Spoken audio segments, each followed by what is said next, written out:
bienvenue sur le conte africain 225. Il était une fois, dans un village animé du Gabon, deux meilleures amies nommées Deya et Salma.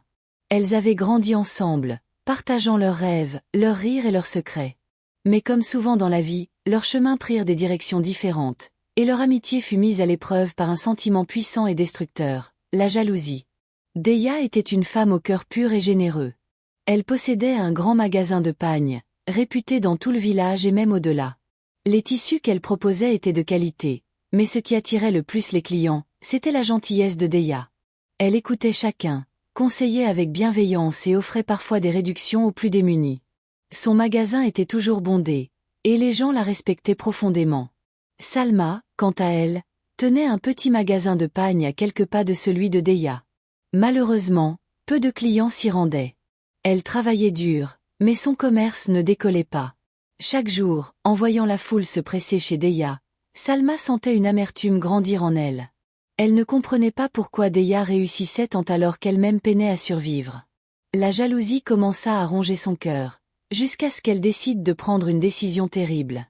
Un soir, Salma se rendit chez un marabout réputé pour ses pouvoirs mystiques. Elle lui expliqua sa situation et lui demanda de l'aider à aveugler Deya, afin que son magasin périclite et que les clients se tournent vers elle.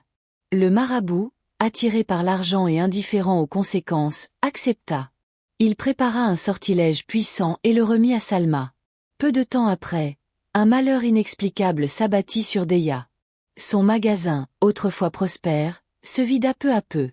Les clients cessèrent de venir, et ceux qui passaient devant son échoppe la regardaient avec méfiance.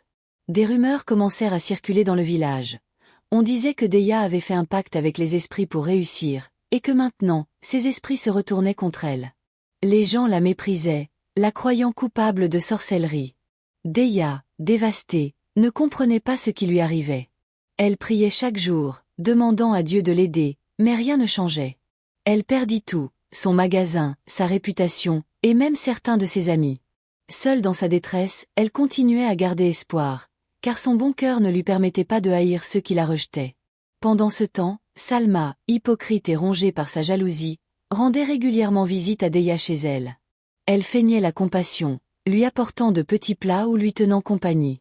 Mais en réalité, elle venait pour se délecter de la souffrance de son ancienne amie. Chaque fois qu'elle voyait Deya, aveugle et désespérée, assise dans l'obscurité de sa maison, Salma ressentait une satisfaction malsaine. Elle se disait que Deya méritait cette chute, que c'était la justice du destin. « Comment vas-tu, Deya ?» demandait Salma d'une voix doucereuse, tout en observant avec délice les larmes silencieuses qui coulaient sur les joues de son amie. « Je ne comprends pas, Salma. Pourquoi tout cela m'arrive-t-il? J'ai toujours essayé de faire le bien, de rendre service. » murmurait Deya, sa voix brisée par la douleur. Salma, le cœur noirci par la jalousie, répondait avec fausse tendresse. « Ne t'inquiète pas, Deya. Le temps arrangera tout. » Mais en son fort intérieur, elle jubilait, se réjouissant de voir Deya dans cet état. Les jours passèrent, et la souffrance de Deya ne faisait que s'intensifier. Les villageois, influencés par les rumeurs, l'évitaient comme si elle était maudite. Certains allaient même jusqu'à lancer des pierres sur sa maison, croyant ainsi se protéger de son prétendu mauvais sort.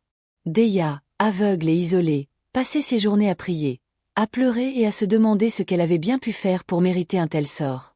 Un soir, alors qu'elle dormait profondément, un ange lui apparut en rêve. L'ange, rayonnant de lumière, lui dit « Deya, ton bon cœur et ta générosité n'ont pas été oubliés.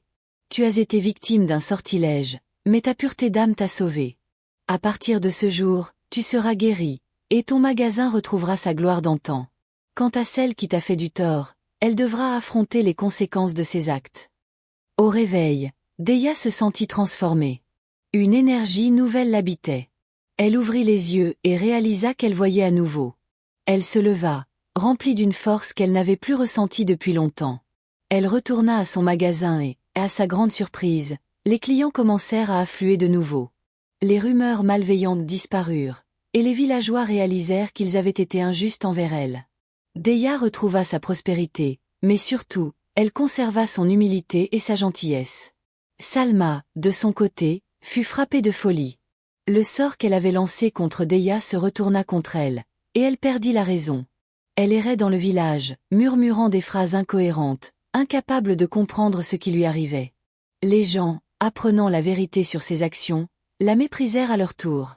Ainsi se termina l'histoire de Deya et Salma. Une histoire qui rappelle que la jalousie est un poison qui détruit celui qui la porte, et que la bonté finit toujours par triompher. À la prochaine fois pour un nouveau conte africain, et je prendrai soin de noter les noms des bavards.